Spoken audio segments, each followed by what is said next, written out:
Scattered throughout China are hundreds of colossal structures that should not exist. Stone blocks heavier than anything modern cranes can lift. Underground cities carved with the precision of machines. Over 200 pyramids deliberately hidden from the world. Artifacts cast with technology that was not supposed to exist for another 2,000 years. Every single one of them points to the same conclusion.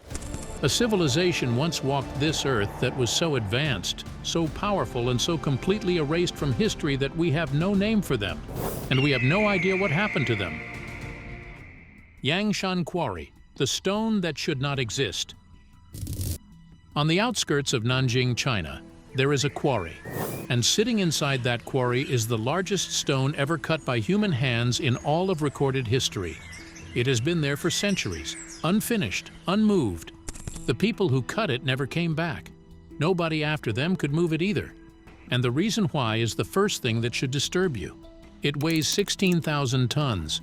The most powerful mobile crane ever built is called the Liebherr LTM 11200. Engineers spent decades designing it. At maximum capacity, it can lift 1,200 tons.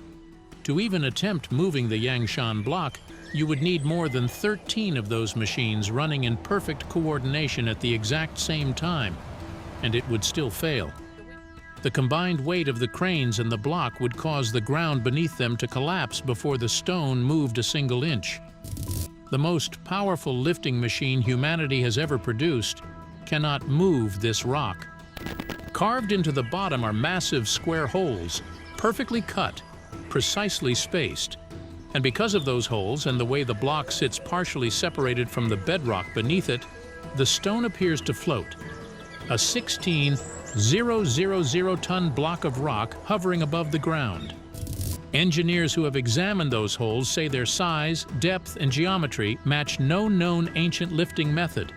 A 16,000-ton block of rock hovering above the ground. Engineers who have examined those holes say their size, depth, and geometry match no known ancient lifting method. Ropes and levers do not require cuts of that shape or that depth. Whatever those holes were designed for, nobody has been able to say. The most important structural feature of the largest stone ever cut by human hands has no explanation. Then there is the official story. The Ming Dynasty, a Chinese empire that ruled about 600 years ago, supposedly cut this block for an emperor's tomb. The Ming documented everything: tax records, military movements, construction orders down to individual bricks. But for what should have been their greatest construction project in history, not one engineering record exists. No transport plan, no labor document, no blueprint for moving a 16,000-ton stone. Total silence from a dynasty that never stayed silent about anything. Bronze tools were the best technology ancient Chinese builders had. Bronze is softer than the stone in this quarry. Press a bronze tool against this rock and the tool wears down before the stone gives way. Yet the cuts here are clean. The corners are exact. The surfaces are flat across distances that should have been impossible. None of this should be physically achievable with bronze. And yet here it is, carved into the rock, sitting in front of researchers who still cannot explain how it was done. On the surface of the block are large rounded protrusions called knobs. The same knobs appear on ancient stones in Cusco, Peru, and at Giza in Egypt. Historians claim they were rope grip points used for lifting. But at 16,000 tons, no rope system ever invented could move anything using those knobs. Nobody has ever given a satisfying explanation for what they were actually for. The tool marks cut into the quarry walls appear somewhere far more disturbing. The identical marks, same depth, same angle, show up at Baalbek in Lebanon and at Petra in Jordan. 3 countries, 3 continents, separated by thousands of miles. And when researchers placed those ancient marks beside cuts made by modern industrial mining equipment, the match was not approximate. It was exact. Something that worked here also worked at those sites. And whatever it was, it worked like a machine. Different sections of the quarry showed different cutting styles, meaning this site was worked across multiple periods by more than one group of people. The Ming dynasty may have simply arrived at an already ancient quarry and tried to continue a project that someone far older had started and abandoned long before them. Something worked here at a level we still cannot reach. Then it stopped mid-cut and walked away. A few hundred miles away, beneath an ordinary farming village, the ground was hiding something that may tell us exactly where all that missing stone ended up. The Longyou Caves, 1 million tons of vanished rock. In 1992, farmers in the village of Shan in Zhejiang province, eastern China, drained a pond and found a staircase at the bottom. That staircase led underground, and what was underground changed everything. The ponds on their farmland had always been strange, perfectly rectangular, which natural ponds are not. Bottomless, or so it seemed, because generations of farmers had lowered bamboo poles into them and never touched the floor. The elders had no explanation. Then one villager, obsessed with solving the mystery, convinced 3 neighbors to help him drain one completely. They bought a water pump. On June 9, 1992, they started pumping. 5 days later, stone steps appeared in the retreating water, descending into darkness below. They bought 4 more pumps and kept draining. What emerged over the following 17 days was not a natural cave or a collapsed structure. It was a vast underground chamber of extraordinary precision. They drained the surrounding ponds next, and that is when the full picture became clear. Each pond was not a pond at all. Each one was sitting directly above a separate underground cave, and the opening at the bottom of the pond was actually a hole in the roof of the cave below. The water had been filling those holes and pooling on the surface for so long that generations of villagers mistook them for ordinary ponds. They had been drawing water from the rooftops of an ancient underground city without ever knowing it. That is how the full complex was uncovered. 24 caves in total, each one with its own rooftop entrance that had been hidden beneath a pond for longer than anyone could remember. 14 caves had collapsed. The 10 that remained were immaculate. And the more researchers studied them, the more unsettling they became. Every cave had a perfectly flat floor. Every ceiling was cut at an exact 45-degree angle. All 24 were completely separate, not connected by tunnels, yet every single floor sat at precisely the same depth below the surface. Every staircase leading down into each cave had the exact same number of steps. Not similar, the same, carved by different teams in separate locations, producing identical results down to the step count. That level of standardization across an entire underground complex does not happen without a central authority, a shared technical blueprint, and instruments precise enough to guarantee identical measurements in spaces that cannot even see each other. Each cave averaged 11,000 square feet of floor space. Some rose as high as a 10-story building. Together, they covered an area equal to roughly 3.5 city blocks. All of it carved from solid sandstone. All of it underground. All of it built by people whose name we do not know. Now consider what carving underground actually requires. Workers need light. Ancient builders used torches. Torches produce smoke that stains stone permanently in enclosed spaces. Every cave ever occupied by ancient humans for extended periods carries that evidence without exception. The ceilings go black. The ceilings of the Longyou caves are completely clean, not one trace of smoke, not on any surface, not in any cave. Whatever lit these caves during construction left no residue. Nobody has been able to explain what that light source was. The tool marks covering every wall are identical throughout the entire complex. Same 60-degree angle, same depth, same spacing on every surface across every cave. Chinese researchers compared those marks directly to patterns produced by modern rotary cutting machinery.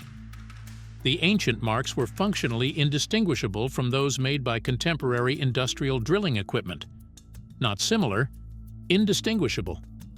Something cut these caves with the consistency and precision of a machine, and then it left. There is a darker detail buried in the floor. The caves contain carved hydraulic channels.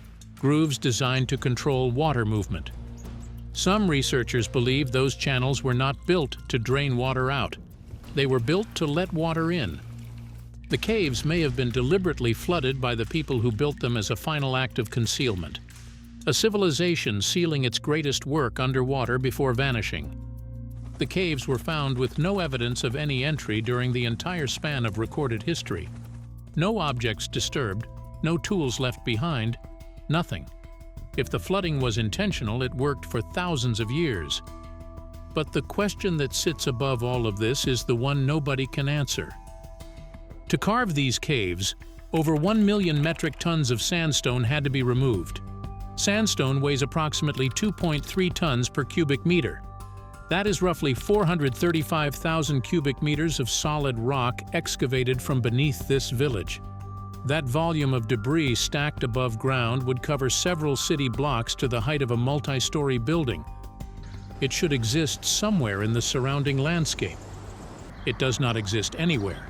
Not near the site, not in the river, not downstream, not anywhere researchers have surveyed. Over 1 million tons of rock removed from beneath a farming village and gone as completely as the civilization that took it.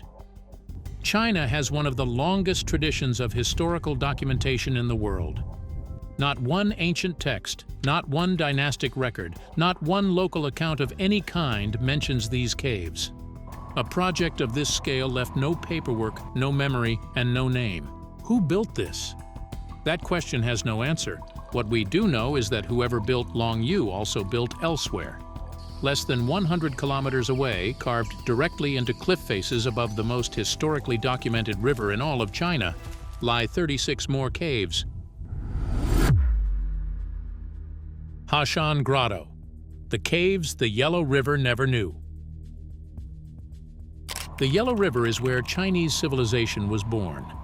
For thousands of years, emperors built along its banks, armies crossed it, and historians documented every settlement, every structure, every community that ever existed along its path. If anything significant was built anywhere near this river, someone wrote it down. Carved directly into the cliffs above this river are 36 massive caves known as the Hashan Grotto. Not one emperor, historian, or dynasty ever wrote a single word about them. In thousands of years of meticulous documentation, nothing. 36 caves, each one massive, carved from solid rock, built in full view of one of the most observed river corridors in the ancient world. No one recorded it. No one remembered it. The engineering challenge here is different from Longyou. Longyou was carved into flat ground.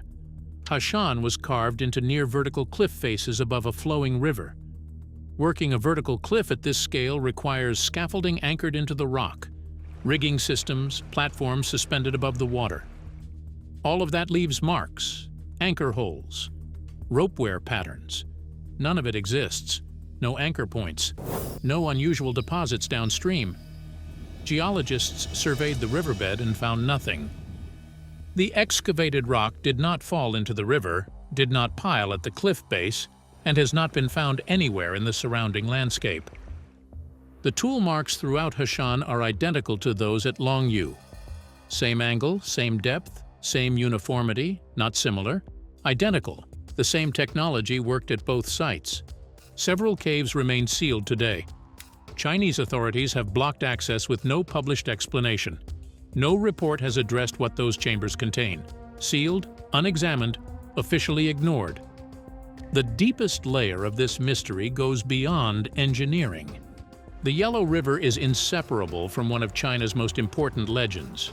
According to ancient Chinese tradition, a figure called Huangdi, known as the Yellow Emperor, was the man who founded Chinese civilization. He is credited with giving the Chinese people writing, medicine, agriculture, and bronze work. He is essentially the father of everything China became. And the region where the Hashan Grotto stand is the exact territory where Huangdi is said to have ruled. Here is why that matters.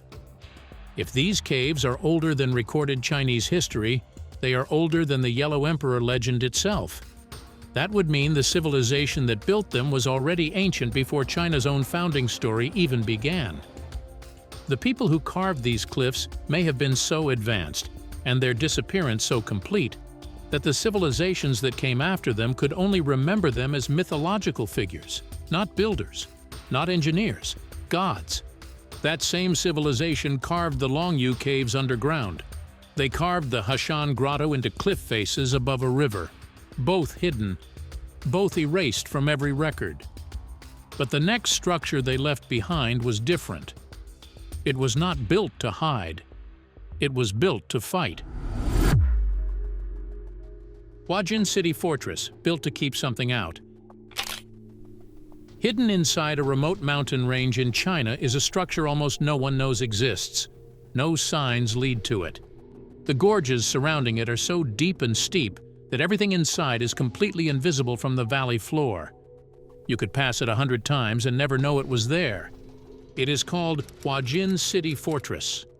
The only reason researchers ever found it was because of one man, an 80-year-old farmer named Huajin, who knew exactly where it was and agreed to lead them there.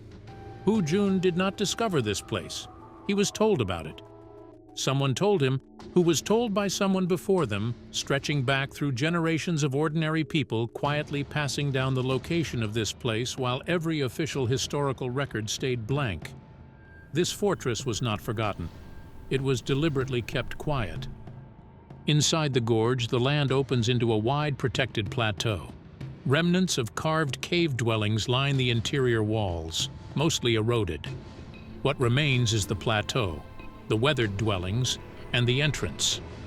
The entrance is what stops people. The doorway stands 30 feet tall, 3 stories of solid mountain rock cut with clean, precise edges.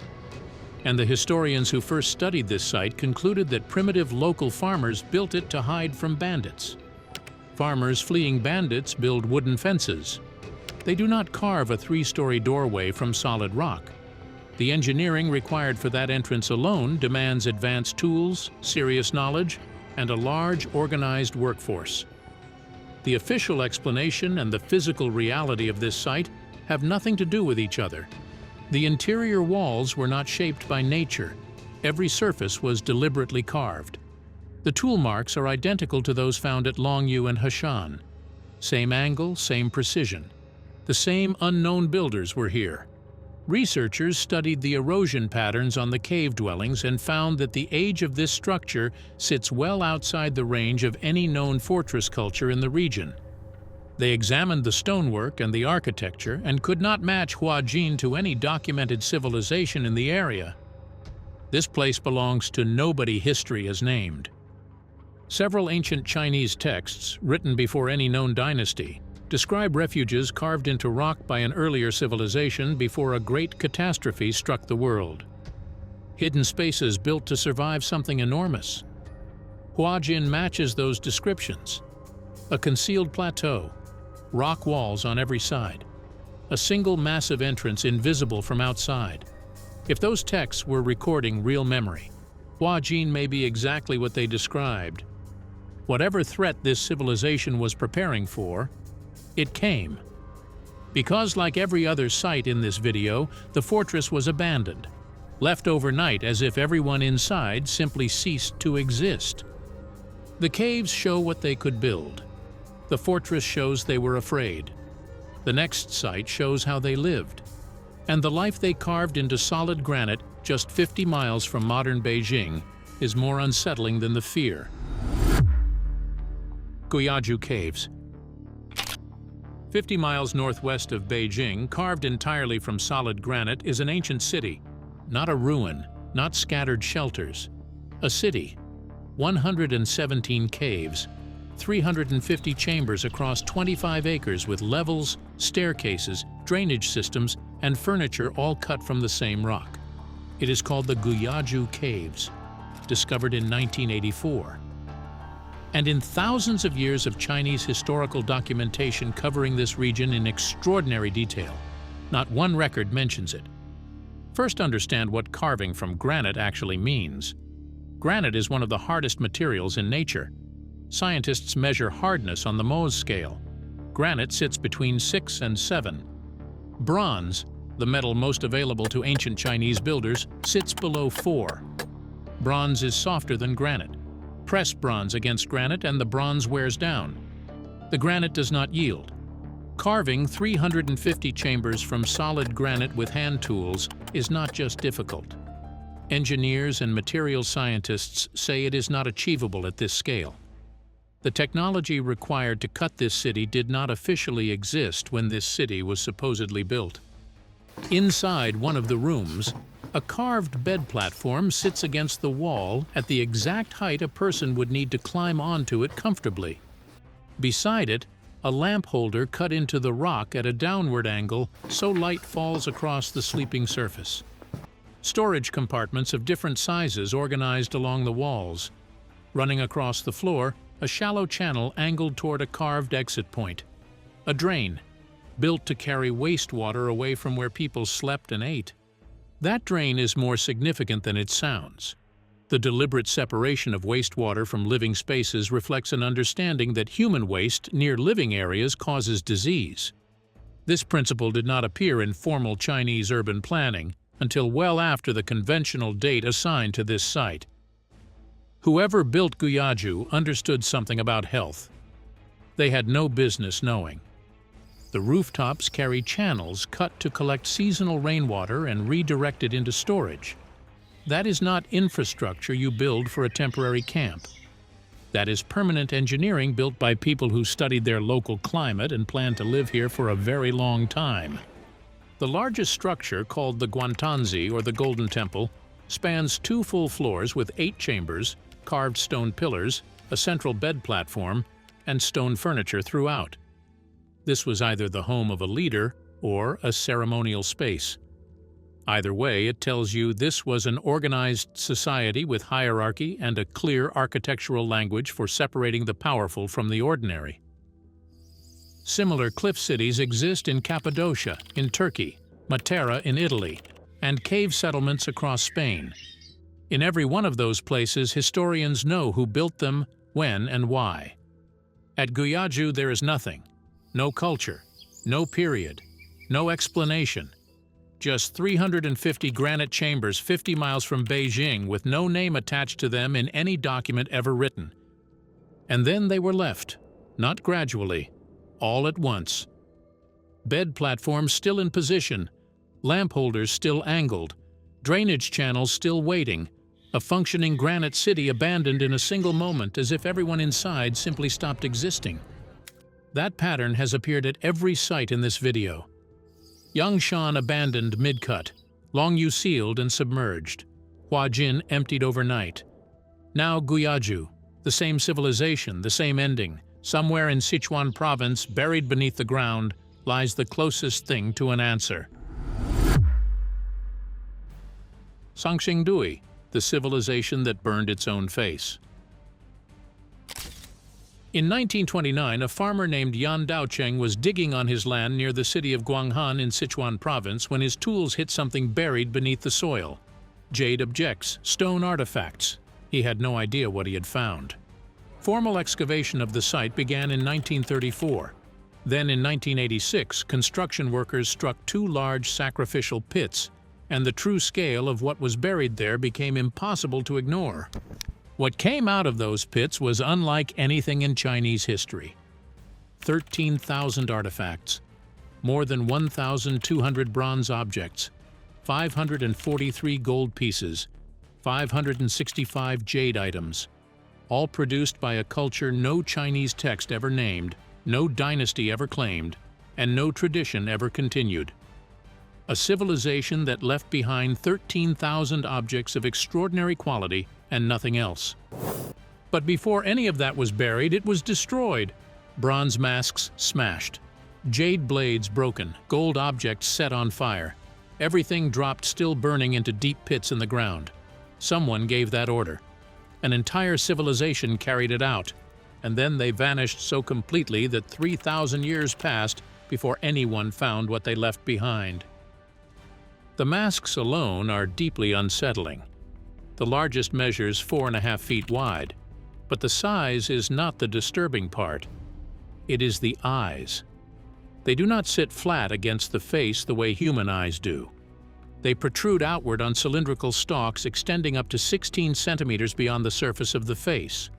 To understand how far that is, press a ruler against your cheekbone and extend it outward 16 centimeters. That is how far those eyes push out. No culture anywhere in the world, before or after Sanxingdui, produced anything like this. Researchers have studied these masks for decades, and there is still no agreed explanation for what those eyes were meant to represent. Then there is the bronze tree. It stands nearly 4 meters tall with multiple branches holding carved birds, hanging ornaments and decorative fruit with a dragon coiling its full length. The entire structure was cast as one unified bronze object. That casting technique was not supposed to exist in China for another 2,000 years after this civilization's estimated date. Every established timeline of Chinese metallurgical development says this object should not exist. It exists. A 9-foot bronze statue was also recovered, standing rigid with both hands shaped into an open grip. Cylindrical holes run through both palms. It was holding something. Whatever it held is gone. The hands remain open, and what they once contained has never been identified. The burning raises a question that has never been fully settled. The straightforward interpretation is religious, a ritual burial, a culture deliberately ending a chapter of its existence. But the physical evidence inside the pits tells a more disturbing story. The layering of objects in some pits is disorganized. Items appear thrown in quickly rather than placed with ceremonial care. Some researchers studying the deposits see not ritual but panic. A decision made fast. A fire started in haste. Not an offering, an erasure. Something was approaching, and the Sanxingdui people were destroying evidence of their own existence before it arrived. The bronze survived the fire.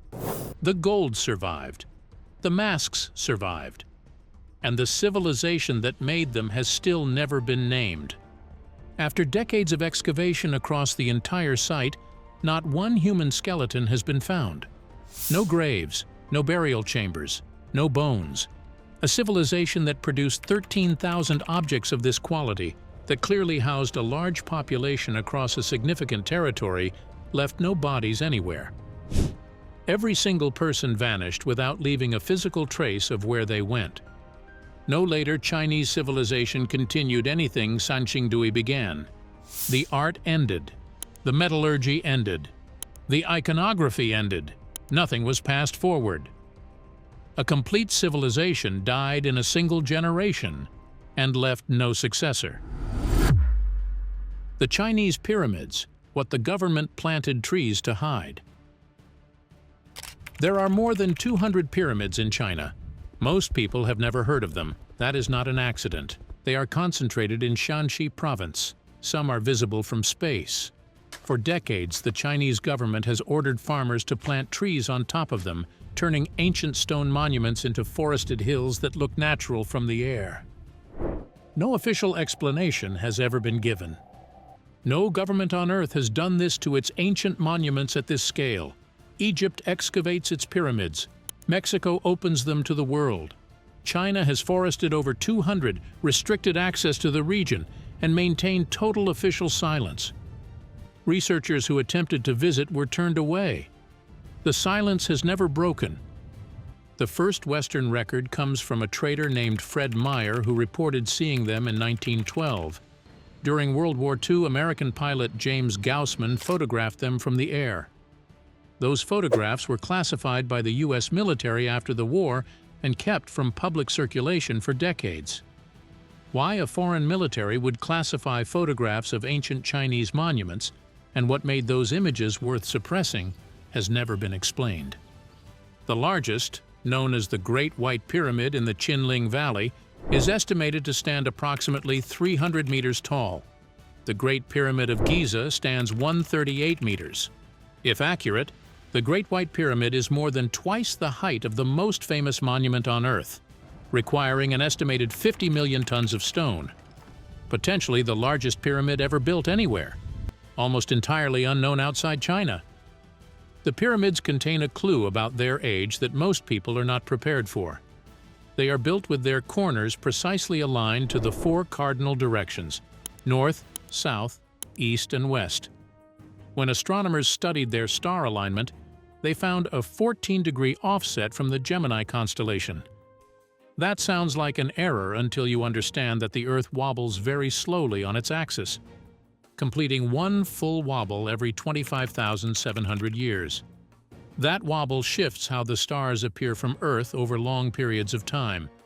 When researchers calculated backward along that wobble, the 14-degree offset resolved into a perfect star alignment thousands of years ago.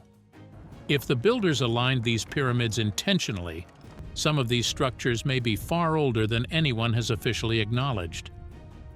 The pyramid complex near Shan also shares a striking resemblance to two sites on completely different continents. The arrangement of pyramids at Shan, the Giza complex in Egypt, and the ancient city of Teotihuacan in Mexico all appear to follow the same spatial pattern. All three are said by some researchers to mirror the Orion constellation. 3 sites, 3 continents, thousands of miles apart. The resemblance exists. No one has explained it. Now consider everything that came before. The Longyou caves produced over 1 million metric tons of rock that was never found near the site. The Hashan grotto removed enormous quantities of stone with no debris left behind. The Yangshan quarry shows millions of tons extracted with no recorded destination. The pyramids in the same region required tens of millions of tons of stone. Researchers have proposed the same theory across all these sites. The stone removed from the caves and the quarry was used to build the pyramids. 2 stages of one program. One pyramid has never been opened and may never be. It sits near where the terracotta army was discovered outside Xi'an.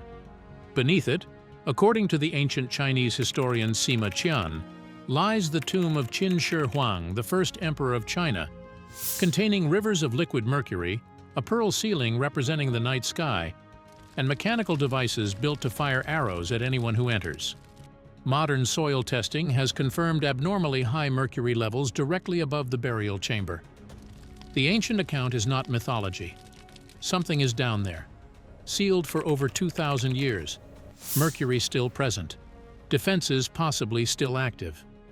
A civilization cut stones no crane can lift, carved underground cities and removed every trace of the debris, built a fortress with a 30-foot door, built a granite city 50 miles from Beijing, cast bronze objects 2,000 years ahead of their time, burned everything and vanished without leaving a single body.